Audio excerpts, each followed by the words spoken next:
Hey, Miles here, milesbecker.com. In this video, you're going to learn all about the law of attraction. Specifically, you're going to learn how to leverage the law of attraction to create the life or the business of your dreams. You see, most people who teach and think they understand the law of attraction are missing a component, at least one. There's three components to really getting the law of attraction done right in your life in a way that you actually create the reality that you want. Most people think it's a one or a two-step process. So this video will reveal the third one, and you're going to understand how all three of these pieces work together to ultimately put you in a position to create more of what you want. So how did I learn this personally? So when I was in my 20s and my teens, I was creating a reality I did not love, and it was all creation, and I was attracting more and more problems to me one after the next. My relationships were constantly failing in a very similar fashion.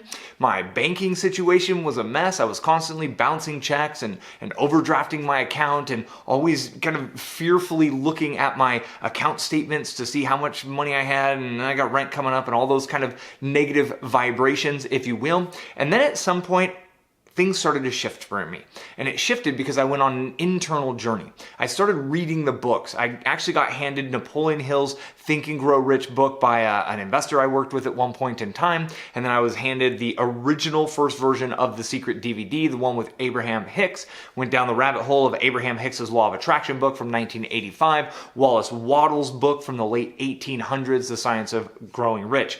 So I spent about 2 years. I really kind of cut myself off from the outer world, and I took time to, what I would say is kind of unlace or untie all of the messy connections I had in my head in order to retie them up in a new way to get me on the path to creating my own reality. And even then, it took another 5 to 10 years to really figure this stuff out to where today my life is absolutely magical. I make more money than I ever thought I would, and I've had lofty goals in that world. I've attracted the love of my life into my life. I live in some amazing places. I have plenty of space. It's literally by design. Now, here are the three levels and the three kind of components that you need to work with, the three variables that you need to always be working with within the law of attraction. Number one is your thoughts. That is the key and most important place to start. That's what I had wrong, and that's what all those books helped me sort out, was to get my thoughts going straight. Number two is your vibration. It's your emotional state of being. It's how you feel. That's the second one. And then the third one, and you probably can't see, I'm tapping on my belly because I'm referring to your will center now, or to your gut instinct here. It's the actions that you take, right? So it's thoughts, feelings, and deeds. It's your thoughts, it's your vibration, and it's the actions that you take are all three. And most of the teaching around the law of attraction fall really, really short on the action side of things. And ultimately, to create the life and the income and the lifestyle and the relationship that I have, it's taken an immense amount of action. I still put in 14 plus hour days building the cash flow systems and the business systems and the teams, et cetera, to kind of help me live this lifestyle that I'm living. And what we're about to do is we're going to go deeper into each one of these levels for you so you truly understand how A, to work them for yourself, and B, how they all work together. Because ultimately these three levels of your thoughts, your feelings, and what you're doing, your actions, are all one thing. Okay? There's a oneness that comes out of where you're at on all three levels, and they're always going to be in alignment, and they're either going to be in alignment in a shitty direction, like where I was in my 20s creating things I didn't want, or they're going to be in alignment in a way that starts to align synchronicities, what feel like or seem like happen chance meetings with interesting people who potentially turn out to be partners, and that's really where the doors start to open. So number one, it all starts with your thoughts. Our thoughts are able to control our emotions and our actions. There's a phrase I've heard before: if you got stinking thinking, you're going to be creating all kinds of negative stuff in your world, right? So how do you get your thoughts going in a direction? The biggest thing for me, and the biggest trick here for me, is gratitude. 100% beyond a shadow of a doubt, Gratitude is one of the most powerful vibrations and one of the most powerful thought processes. When you are thinking about an experience that you had in your past that you're grateful for, or love, when you're thinking of someone or an experience or a moment that had you literally 100% filled in a state of love, it could have been a moment with your kids, it could be a moment with your spouse, it could be even time with your pet, it could be you sitting on a rock in nature in a beautiful scene. When you relive and when you consciously think about these experiences that you've had in your past, that will put you into a state of vibration of love and gratitude, right? This is how your thoughts precede your feelings. And this is such a key distinction. A lot of people are living their lives and their thoughts reactionary. They wake up in the morning, they grab their phone and they look at all the stuff that's gone wrong in their email, because that's what your email box is your to-do list from other people, and they all want you to do stuff you don't necessarily want to do. They look at social media. The highest ranking posts in social media are usually the arguments, right? That's how the algorithm is triggered. So when people get to bickering about politics and BS, that boosts up in the algorithm because of how much engagement it gets. That's the first thing you see in the morning. Or people turn on the news and they watch about all of the fires and the disasters and the murders and all the problems in the world. And what this does is it plants seeds of thoughts in their heads. And those seeds of thoughts are not positive. Those seeds of thoughts are, the world's going wrong, the world's going to shit, nothing's working, oh my God. Fear is another thought process that comes in, and that moves down and becomes that dominant state of vibration, that dominant feeling that they're living, right? And that's where I was when I was younger. I was constantly I don't look at my bank account as much now that it has plenty in it, to the point where I don't need to think about it. I don't look at it as much now as when I did. When I did, I was always looking like, man, can I pull $20 out? Like I got $23.50, cool. I can go get $20 out, but I got to go to an ATM that's not going to charge me a surcharge fee, right? Am I going to have enough money for rent and da-da-da? I was constantly thinking about my current situation, which was a situation of lack. And that thought, those thought process, that conscious decision to continue to go back and keep looking at my bank account in that situation is what got me in the state of vibration of I don't have enough. And that is what I was attracting via the law of attraction.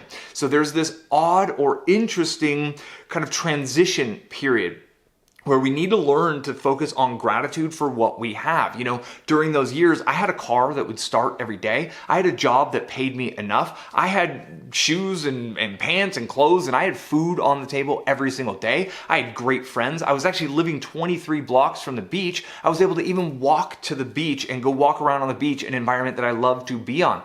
So it literally was a choice. It was a decision to start to focus on other things, to focus on the things that I'm happy about. Now, as I said before, you can look into the past and you can rerun life situations that you've already experienced that bring you into a state of gratitude or a state of love. You can start to observe in your reality. If you can see the setting behind me every time I look out these windows, which is often because I make coffee right there, my kitchen's right there, we're in my living room right now, I feel an overwhelming sense of gratitude, and it puts me in a state of vibration, a peak state of vibration of gratitude, paying attention to what is around me, okay?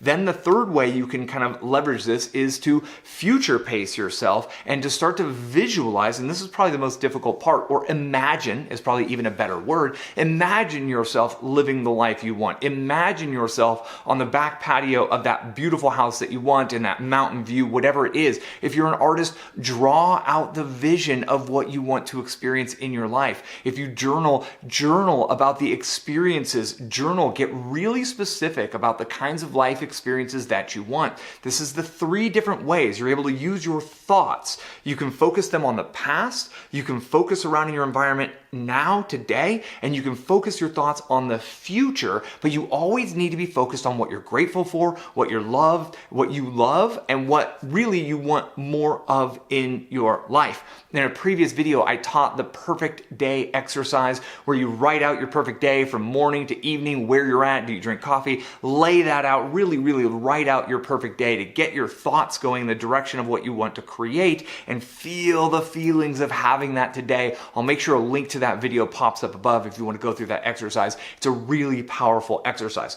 So that's the thought level component. The last key or the last trick here, read the books, listen to the audiobooks, right? Take the time, watch the YouTube videos. Wallace Wattles' The Science of Getting Rich was written in the 1800s. You can find that book for free. There's a ton, The Power of the Subconscious Mind. There's a ton of older books from in the 1920s and 19 teens when there was this new thought revolution going on. All these books are free, 100% available. Get a library card if you need to. You can get audiobooks from your library card. You can get Kindle books. You can read Kindle on your phone, on any device. If you're watching a YouTube video, you absolutely have the technology needed to get free books on Kindle from your local library, etc. So take the time to read the books about other people. One confusion point I had about the law of attraction, there was this point in time when I was like, okay, so I just need to go act as if, I need to go do what wealthy people do. So when I was in college, I would take these days and I would call them millionaire days, right? And I would go out with a friend of mine and we would just kind of walk through town. I lived in a pretty hip little downtown neighborhood. We'd walk around, we'd have lunch, we'd eat out, we'd have a few beers, I'd go buy a new fedora and I'd spend all this money, right? And man, it reinforced that feeling of lack because I didn't really feel like I had it. I was living on student loan debt. I was kind of going through eroding my savings account, and those actions that I thought were wealthy actions actually made me feel more lack in my life. And then I decided to read a book. I'm like, well, what do millionaires do? And there was the book, The Millionaire Next Door. And I actually studied, what do wealthy people do in their lives? I got my thoughts straight, right? I used to think that wealthy people had 2 or 3 Beamers and they lived in that neighborhood. No. Those people are broke. They're living on credit. They're extremely indebted. And truly wealthy people have a specific way of living their lives. And if you want, you can go find the books. You can get the book for free. It's The Millionaire Next Door. Highly recommend that book. And there's hundreds of other books that can help you get your mindset straight. Then, whether you're focused on the past, the present, or the future, your mind doesn't really know. This is why Olympic athletes will spend time going through their routine in their mind, because the body, this kind of biomechanical suit that we're all living in, doesn't know whether it's in the past or happening right now. It fires the same kind of chemicals, the biochemistry, it all fires the same as if it was happening now. So that's your real big hack to getting your thoughts on straight, is focus in the past on things that made you so filled with gratitude that you can feel that gratitude now, so filled with love that you can feel that now. Be observant in your reality, right? I could have been appreciative of the fact that I was so close to the beach, that the weather was 72 degrees every single day, that I had friends around me. I was focused on the lack. A shift in focus changes everything. And then do the journaling, future pace. Look into the future of what do you want to create, write it out, paint it, draw it, do what you do, sketch it out. Get yourself to really feel that experience of having that in the future. That will get your mind right. And when you're in that experience, you won't be able to help but feel the emotions of love and gratitude. And if you want to break down that emotional scale, we use a lot of different terms ultimately to talk about 2 core emotions: positive emotions and negative emotions. And that's really it. Whether you're feeling depressed, fearful, in doubt, confused, overwhelmed, those are all just negative emotions. Or whether you're feeling love or gratitude, which are the most powerful ones, those are the positive emotions. So it's about keeping your thoughts going in a direction through past, present, future, whatever you're focused on, it doesn't matter. Keep your thoughts going in a direction that keeps your state of vibration in this positive realm of emotions. Then comes the real key to everything.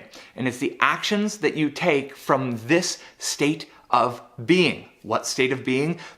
You're vibrating in a positive manner at this point. Your thoughts are going in the right direction. Your feelings are going in the right direction. And here's what happens. You ever heard of something called your gut instinct? I do believe that everyone in our world knows about the gut instinct. I just had a gut instinct on that one, right? Like, I could tell you that intuition is going to pop up for you. And it's like, oh, I don't know if I believe in the intuition stuff. But gut instinct, every single person does believe in. And you've had experiences where your gut tells you to go go this way and you go that way, and all of a sudden, boom, there's a car accident over here. Or something happens over here that you avoided because you just had that feeling you should go do this. And you need to learn to tune into that feeling. I feel like I should go make a YouTube video today. I felt like I needed to do a 90-day challenge of YouTube videos because I felt from that place that I was in, loved my life, have a great relationship with my wife. I was at a personal development conference thinking, man, what am I going to create in this world? What legacy am I going to live in this world? I felt good being with my wife and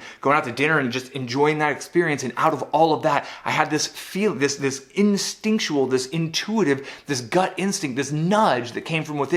Miles, make a video every day for 90 days. And it changed my fucking life. Like this life that I'm living right now that you're watching, this experience of me being a creator, this is all very, very new. I was behind the scenes. It was this little whisper of a voice that is intuition that came up and just said, go do this every day. I was challenged. I was prompted. I got myself to the personal development seminar because I think thoughts like, where can I go to learn more about personal development? Then I went there, right? I got my action involved to get to that personal development seminar. It was, Evolve Out Loud with Kyle Cease is the name of the 2-day seminar. And at the end, he challenged me to do something that scared me every day for 90 days to really push myself in personal development.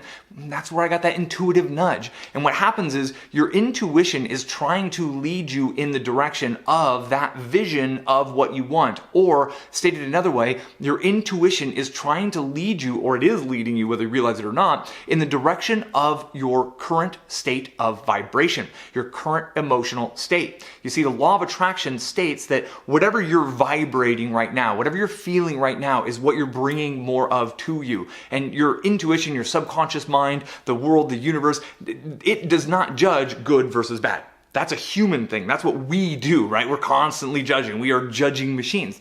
So if you are vibrating as I was in my 20s of lack and not enough and problems, man, I got IRS bills coming in. I got like bounced checks coming back, and one check would bounce and then it bounced another check. And all of a sudden I got 4 or 5 overdraft and bounced check fees, and I got $200 in fees that I can't afford, and I got rent coming up, and I was just in that vibration, bringing it in. My intuition said, go have some drinks tonight. So I'd go have some drinks tonight and I'd bounce my bar tab because I didn't have any money for it. But that was what my intuition was leading me in the direction of more of that vibrational experience that I was currently living.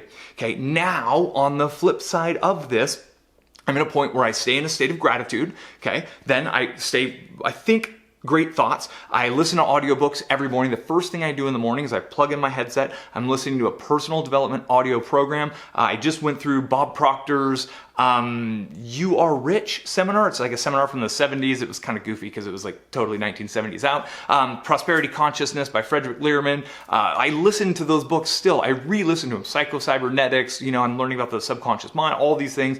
That puts me in a positive thought process first thing in the morning. I'm walking around making my coffee, looking at this here. That puts me in a state of gratitude. By the time I'm ready to work, I'm feeling intuitively inspired to make this video for you today. Literally, that's what all of this has manifest in this exact now moment for me, is to make you this video. And I don't know why I decided to make this video for you today, but I did. It's a culmination of all those things. It's me listening to that little intuitive nudge to take that one action I can take right now to get this video out for you here. So our intuition is constant, or your gut instinct, or your will center, right? Your solar plexus energy center is constantly urging you and nudging you to go in the direction of doing the things that are going to get you more of what you feel at this exact moment. And your feelings are based on what you're thinking.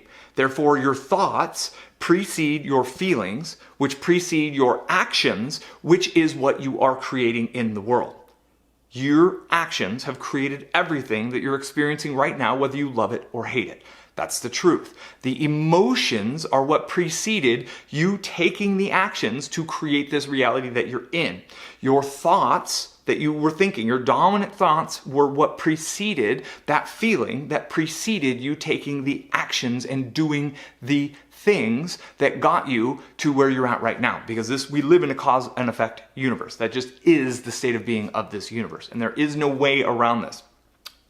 I'm gonna wrap this up here at this point. I appreciate you. I wanna know, do you have more questions? Is this clear enough? Do I need to go deeper? If so, let me know which one of these 3 parts makes the least amount of sense to you. If you got an aha moment from this video, let me know down below so I can do more of these. I'll be perfectly honest with you. I believe 100% beyond a shadow of a doubt that it's this game. It's the inner game for entrepreneurs. It's the conversations that you're having with yourself that are determining your future. Because the thoughts, the conversations you're having with yourself control your emotions, and your emotions are what ultimately control the actions that you're taking. If you feel lack, if you feel scarcity, and you're trying to write a blog post to get money because you feel broke, that blog post is never going to work long term. When you think thoughts like, I know that successful entrepreneurs like Miles create lots of content to give value to others. Okay, I know that. It feels good to create and help others. I feel that. Then you start making blog posts with the sole goal of helping others. Now you're on the right path. Here's the trick, right? I've been making videos for over 1,000 days, and I made about 530 videos. You got to do that over and over for sustained periods of time in order for those emails to come in order for those affiliate offers to start to be relevant to the audience that you've grown, in order for you to have an audience, in order for you to grow an email list so you can send out a couple of emails and say, hey, there's this really cool product I just bought and I did this last week and I made over $10,000 from a couple of emails. But it's actually all of the work that I've been doing for over 1,000 days to build this audience. And before that, it was all of the 5 to 10 years of work I was doing on my mindset to get that going right in the right direction. So my mindset's in the right direction. So my emotions are putting me in a positive state of vibration. So my nudges are to go do the things to reinforce and help me stay in a positive state of vibration. Then I stuck with it. I've been making money online since 2003. So I've stuck with it for 16 years at this point, and I'm just getting started. That ultimately, in my personal opinion, is the true path to success. Again, I hope this has been helpful. Give me a thumbs up, engage, do what you do. If you like these kinds of videos, follow me on Instagram. I'm Miles Beckler. You can find me on any social media at Miles Beckler. I appreciate you. I'll connect with you on the next video. And until we meet again, be well, get your thoughts straight, stay positive, stay excited, look around your world for things that make you glow, feel that glow, and then listen to those nudges, feel that pull of what you're drawn to do and go do it. You never know when you're going to meet your next mailing partner, your next JV partner, you never know where it's going to go when you take actions in those directions. Magic can happen. I appreciate you, and I'll catch you on the next video. Cheers.